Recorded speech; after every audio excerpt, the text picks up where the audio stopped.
A few moments later. Siya, yun na.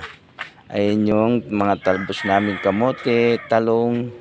Ayun yung mga tanim namin. Ayun yung may bunga siya. Ayun o. Laki o. Oh. Yan yung mga ardin ko na tanim ko sa Later. aking bakuran. Pwede na yung sili o. Yung malalaki o. Baka tumanda na. Yung sili. Eto, yan o. Yan, may bunga na. Ang mga sili ko, yan o. May mga bunga na siya. Ayan.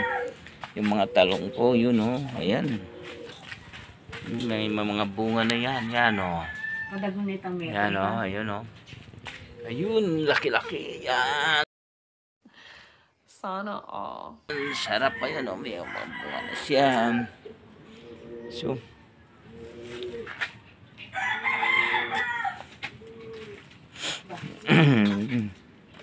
dito ito miss ko. Ayan. Nag-harvest ng talbos ng kamote. Yan. Ano yun? Sana all.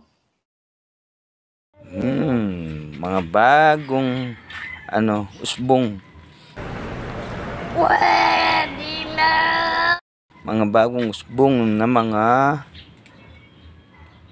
pitas ng dahon ng yan, dahon talbos. Talbos ng kamote. Masarap to sa tinapa.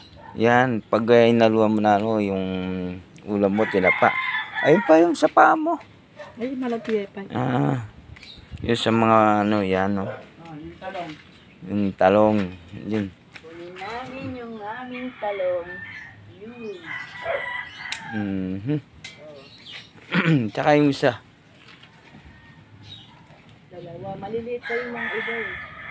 Kunin mo na rin yan, yung isa para magsabay-sabay na Yan. Okay, pwede na yan. Sunod-sunod doon, dami. Yan, 1, 2, 3. Ang dami oh. May aargasan na naman ako niyan. Sa susunod na bakasan niya split. Yan na. Okay. Hanggang dito na lang.